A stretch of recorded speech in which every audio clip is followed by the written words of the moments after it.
येतात आणि हल्ली ना गारवा वगैरे पण करून आणतात, म्हणजे पुरणपोळ्या, आंबील वगैरे, आणि तिथे प्रसाद म्हणून वाटतात. असं वेगवेगळ्या ठिकाणावरून, वेगवेगळ्या गावावरून लोक येतात असं पालखी चालत घेऊन, आणि हे आमच्या दारावरून जात आहे. त्यामुळे पहाटेपासून या गाण्यांचा वगैरे आवाज एकदम छान वाटते. रविवारची सकाळ कणी एकदम सुंदर असते.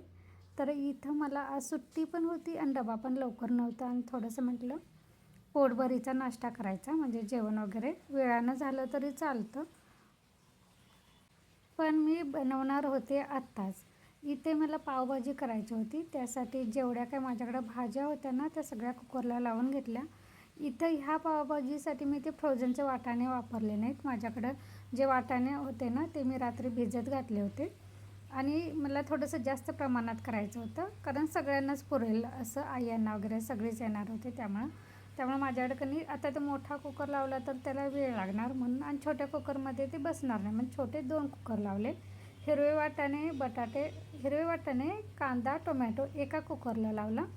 त्यानंतर दुसऱ्या कुकरला बीट, फ्लावर, बटाटा, दुधी भोपळा थोडासा होता, हे सगळं एका दुसऱ्या कुकरला लावलं. आणि मग ते कधी थोडेसे वाटाणे मी मिक्सरला फिरवून घेतले, कारण ते हाताने कुस्करत नव्हते म्हणून. बाकीच्या भाज्या त्या स्मॅचरनं असं कुस्करून घेतलं आणि पावभाजी केली होती.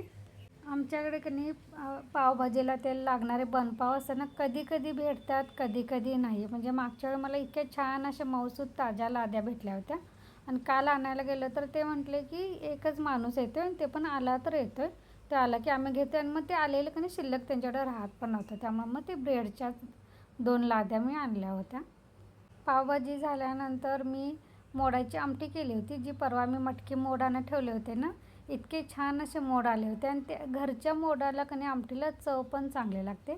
एका बाजूला मोडाची आमटी फोडणीला टाकली, आणि म्हटलं आता कधी इथे कपडे भिजत घालायचे, कारण कधी पोरांचे युनिफॉर्म वगैरे भिजत घालायचे होते. ते मशीनला थोडंसं असं निघत नाहीत, त्यामुळे सुट्टीच्या दिवशी असं धुवून टाकलं कधी की व्यवस्थित निघतात. रोजची कपडे मशीनला लावली, कपडेही भिजत घातली, त्यासोबत सगळं टॉयलेट, बाथरूम वगैरे साफ करून घेतलं. त्याच्या अगोदर म्हटलं ही व्हरांड्यातली कपडे थोडासा पसारा पडलेला होता, वाळलेले कपडे थोडंसं म्हटलं आत घडी करायला ठेवून द्यायचं. घडी तर मी दुपारी करणार होते, बाकीचे सगळी कामं आवरल्यानंतर टॉवेल वगैरे सगळं व्यवस्थित जिथल्या तिथं ठेवून दिलं. आणि इथं बघा, म्हणजे असं म्हणतात की कुत्र्याला आणि मांजराला थंडी जास्त असते, म्हणून ही कधी गावाकडून आईने वाकळ खराब झाली होती, ती दिलेली आहे. तीच आम्ही कधी घडी करून चार्लीला झोपायलासाठी रात्रीचं वापरतो, कारण त्याला बोलायला जरी येत नसेल तर त्याला थंडी वगैरे वाजतेच, त्यामुळे कधी म्हटलं. आणि त्याला मी 15 दिवसाचा असताना आणलेला आहे, त्यापासून तो माझ्याकडे आता जवळजवळ 2 वर्ष पूर्ण झाले असतील त्याला.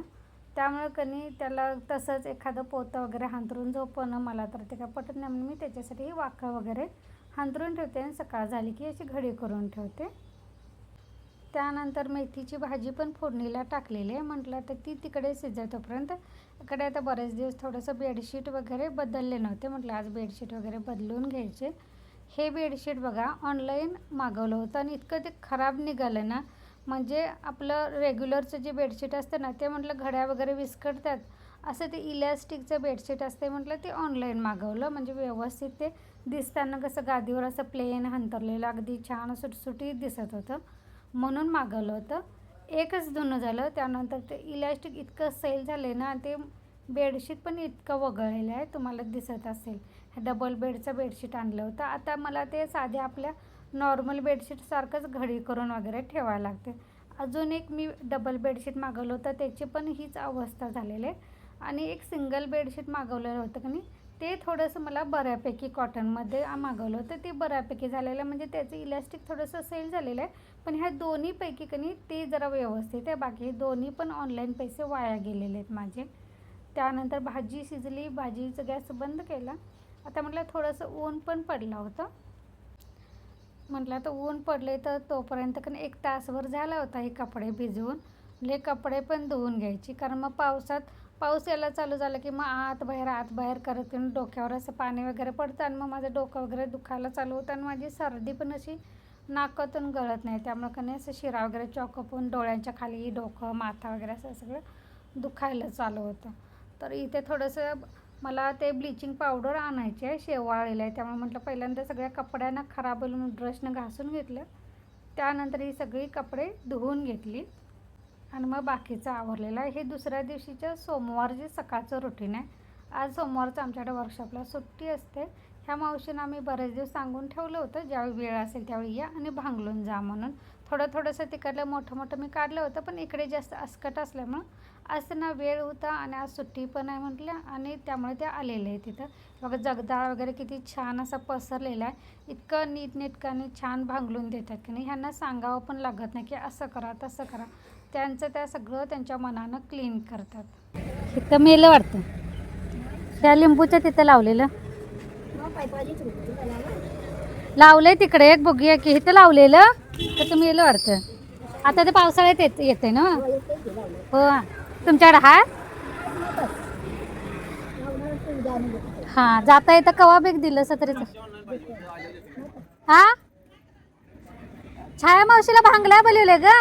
त्या आहेत त्यांच्या संग बोलायला तिथं कडीपत्त्याचं झाड लावलेलं मेलं वाटतं. फराळ झाला का खाऊन?